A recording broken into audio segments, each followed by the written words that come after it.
Hey, what's up everybody? I wanted to do something a bit different on this channel because so far we've been focusing on how to make money with Bitcoin. We're essentially just buying Bitcoin and we plan to sell it at higher prices to make a profit.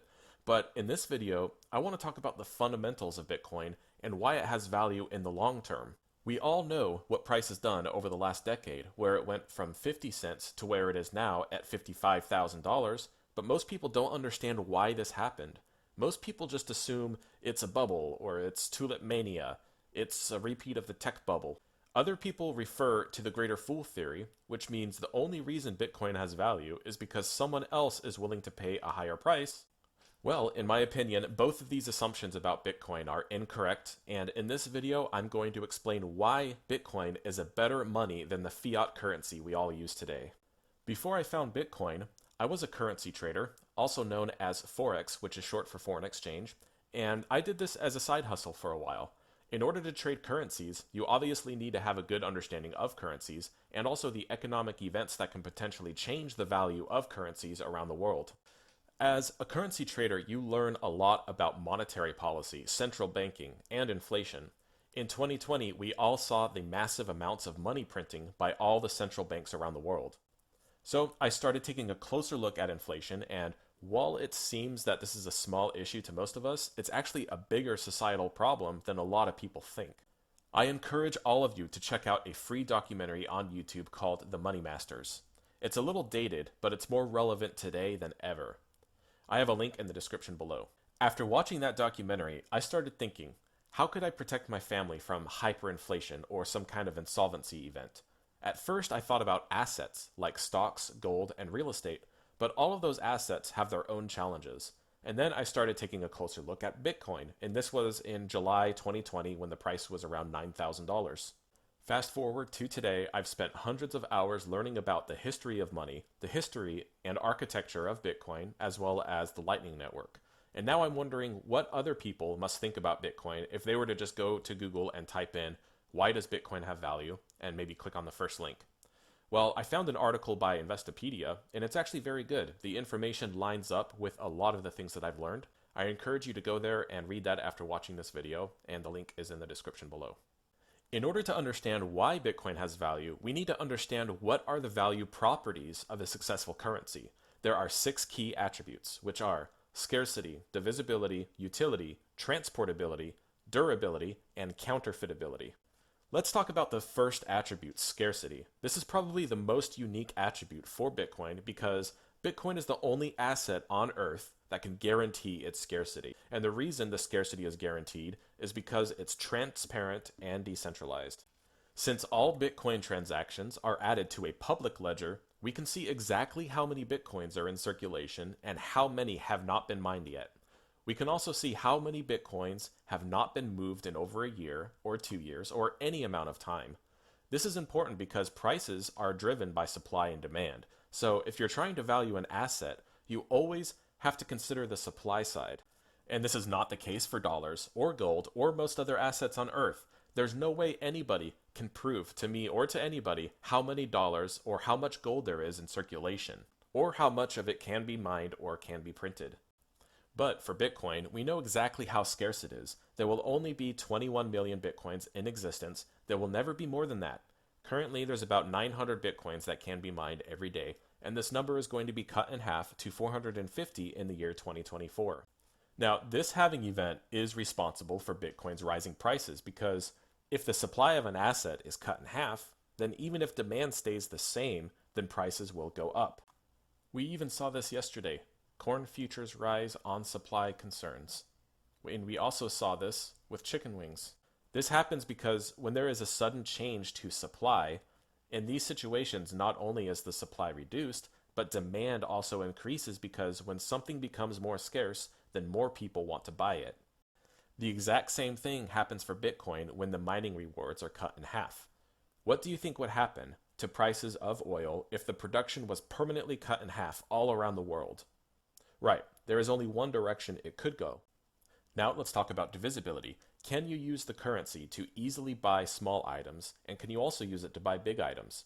Every Bitcoin is divisible by 100 million units, and these units are called Satoshis. Bitcoin is more divisible than the US dollar because at the current price, $1 is a little under 2,000 Satoshis. There will always be an option for the Bitcoin community to agree on more decibels if there is ever a time that it needs to be more divisible. So Bitcoin has the potential of being infinitely divisible depending on the consensus of the network.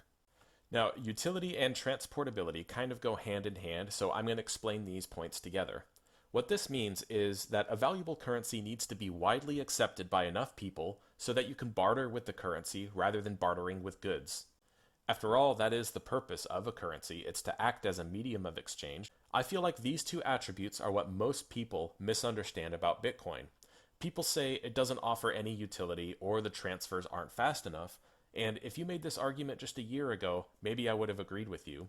However, what we're starting to see is that the cash settlements are happening on the application layers, such as with PayPal and more recently Venmo. You can buy Bitcoin in these applications, and as long as the merchant accepts PayPal or Venmo, you can pay for goods and services using Bitcoin. I understand there are limitations for these apps because they aren't available in every country, but we're also seeing new apps that can use the Lightning Network as a payment rail to transfer any amount of money anywhere in the world for a fraction of a percent in fees. It's pretty much for free. A good example of this is an app called Strike. If you want to know more about Strike, check out this podcast with the creator and founder, Jack Mallers. You can find the link in the description. Now, with that being said, what would you think about the utility of Bitcoin if I were to tell you that I could transfer $1 or $10,000 to anyone in the world in less than a second and pretty much for free? Now consider the alternative to sending money abroad using MoneyGram or Western Union. Right now, to send money abroad, you have to pay the exchange rate, and you have to pay other fees, which varies depending on the country, but it can get expensive. It's also very inconvenient for the person receiving that money because they have to drive to a Western Union, and after withdrawing the money, if it's a dangerous place, there is the possibility of being robbed. The reason you don't see Bitcoin being used to make more payments is because it's such a good store of value, nobody wants to spend it. It's better to think of Bitcoin as a savings tool. Yes, it can be used for speculation, and yes, it can be used for payments, but I think the most valuable use case for Bitcoin is that it's a savings tool. Bitcoin is able to accelerate your buying power over a long period of time. You can also use your Bitcoin as collateral to borrow money without having to sell your Bitcoin. There's a lot of cool things that you can do with Bitcoin, and there will continue to be more utility as the space matures. Durability. A currency needs to be durable so that it can't be damaged or degraded over time to the point to where it can no longer be used. So think about a paper bill that can be ripped or burned, and if you were to have your life savings hidden somewhere in your house and the house burns down, then you've lost everything. Bitcoin is durable in the sense that it can't be destroyed, although it can be lost. We've all heard of those heartbreaking stories of people that can't access their wallets with millions of dollars worth of Bitcoin on them. Although that's very unfortunate, Bitcoin gives you the freedom to custody your property however you see fit. So everyone has the option to self-custody, but it's your choice if you want to take on that responsibility. You could store your keys in some kind of a digital vault just in case you forget the password to your hardware wallet. Or you could trust your Bitcoins on an exchange like most people do these days. The choice is yours. And speaking of hardware wallets, cryptocurrencies are the only currency in the world that allows you to carry thousands of dollars anywhere that you want around the world without any government oversight. You can buy hardware wallets that look like USB drives. You could have any amount of money on that thing and nobody would even know. This is also why Bitcoin can't really be banned. It can be regulated, but it can never really be completely stopped. As long as you have an internet connection, there is a way to get Bitcoin. So in addition to being durable, it's also highly accessible. Now, counterfeitability. Ideally, it should be difficult to counterfeit money for obvious reasons. This is why paper money has serial numbers and microprinting to make the bills harder to fake. For Bitcoin, you may have heard about double spend. That's actually not an attempt to exploit Bitcoin. That just means that somebody decided they want their transaction to be processed quicker, and so they make the exact same transaction, but with a larger fee attached to it. The code automatically discards the second transaction, but uses the fee attached to the newer transaction to process that. This results in one transaction with a higher fee for the purposes of processing that transaction quicker. Now, what about a 51% attack? People are scared that China could do something like this because they control a very large share of the world's hash rate. When it comes to things like this, I think it's important to listen to what the professionals in this space have to say. The Bitcoin core developers, the miners, and node operators, they all say that a 51% attack is logistically impossible to orchestrate. Even if an attack were successful, there would be no financial incentive to do it. And the rest of the community can take actions against it. As the network gets bigger, it also gets more secure. Maybe in the early days of Bitcoin, some of these things could have happened, but it never did. And now the network is just too big and too secure for these things to happen. All right, so now that we've talked about each attribute in detail, let's take a look at this diagram from the Investopedia article. This diagram is comparing Bitcoin to gold and government-issued currencies, also known as fiat. The only attribute that Bitcoin doesn't have is sovereignty, because it's not issued or backed by a nation. It's completely decentralized. But this doesn't mean that Bitcoin isn't backed by anything. Actually, it's backed by the strongest computer network in the world. It's also backed by some of the smartest people in the world that develops the code and operates the mining facilities.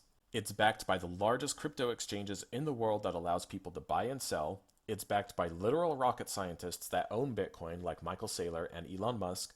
The power of network effects should not be underestimated.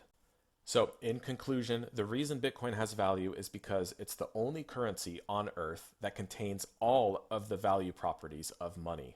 I wanted to make this video as something different because even though we primarily focus on price on my channel, I wanted to make the case for why Bitcoin is valuable for anyone that might still be on the fence about it. If you don't already have Bitcoin and you're in the US, I recommend BlockFi and Voyager. I use these apps personally and I strongly recommend them. Use the links below and we'll both get some free Bitcoin when you deposit at least $100. If you're not in the US, then I would recommend Binance because they are the largest and most trusted exchange in the world, but I don't have a referral link for them. And make sure to follow me on Twitter so you can get updates in between videos. Thank you so much for watching, and I'll see you in the next video.